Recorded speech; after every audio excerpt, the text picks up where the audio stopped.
Welcome back to Bonchon Warrior, where we share the wisdom and experience of us folks down here in the deep south of Korea. My name is Ian, your host, and today I speak with Ashley Yu. Ashley has a Master's of Education from Kaiser University. He has lived in Korea for 5 years, working at 8 schools in Hampyeong County. For 2 years, he has been a native instructor here at JIEI, where he specializes in reading and writing skills and methodology. Ashley, it's great to speak with you today. Yeah, thanks for having me. So, you mentioned that in this semester, working with the trainees, you were trying to adopt a reflective approach into your teaching. How do you define a reflective approach to teaching? I think reflecting for me means I'm taking in what I'm doing and I'm taking in the response I'm getting, and I'm trying to adjust what I'm doing to get the response I want. What do you mean when you say response? I think there are times where, for instance, if I want a high energy class or if I want a more work heavy class and I try it and it doesn't work out, or there are a few bumps in the road, I think what I define reflection as is going back to those bumps and kind of taking in what happened and trying to smooth them out. Okay. It sounds like you're kind of employing some critical thinking in terms of both the goals and the feedback that you get from the people in your class. Yeah, and I think it's really great because with reflection, since it is very internal and very inside of yourself, it's a process that can happen without having to go outside and ask people. And I appreciate that it's an internal journey. Yeah, it's very, very personal. So what do you do? What practices or what habits do you use to be more reflective in your teaching practice? I think lately or from the beginning it's been a lot of note taking, and the biggest notes I think that I take about class is my goals. So whatever goals I have for that class or anything, and then going back right after class and seeing if I hit those goals. Just a really simple way of evaluating whether or not I did what I set out to do.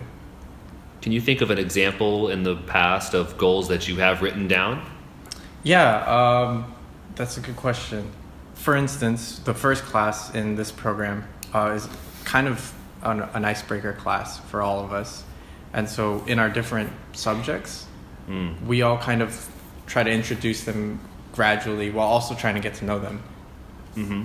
And so for me, since I'm the reading instructor, I like to use a teacher read aloud method and kind of introduce more free talking that way.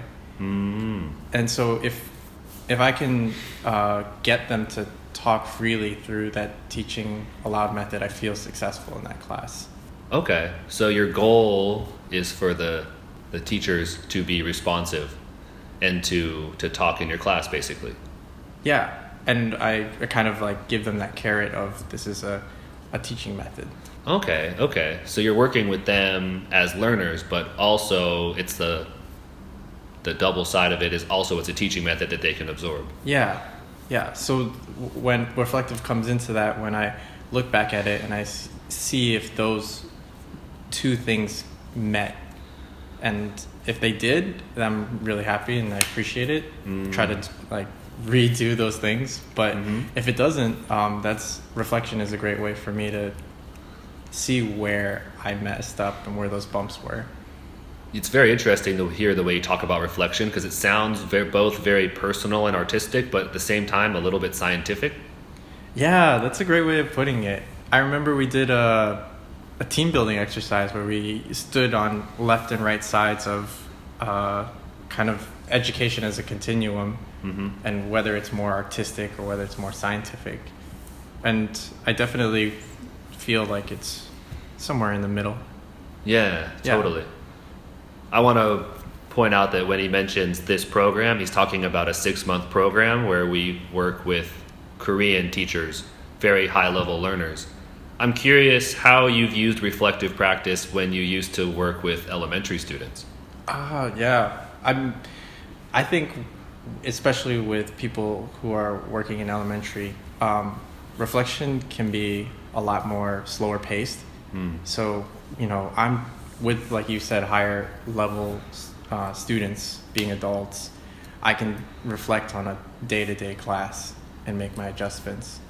If I was in elementary school, I would be doing that probably on like a 4 or 5 class basis. Okay. Yeah, and just giving myself that time. Because a lot of time with elementary schools, for me, kids just need time to get settled. Sure. They need more time to build up that trust or that motivation or that classroom culture. Yes. Yeah. So you may feel like you're not reaching that goal by class 2, but if you stick with it, maybe class 4, you might see a result that you're looking for. Interesting. So there's a lot of other factors that you have to settle down in a class before you can assess the method itself. Right. Yeah. Yeah. Because I think from my reflective journey, the biggest component I've added this year is really trying to consider the students' feelings and how my lessons are meeting those feelings. What do you mean? What feelings do you try to address?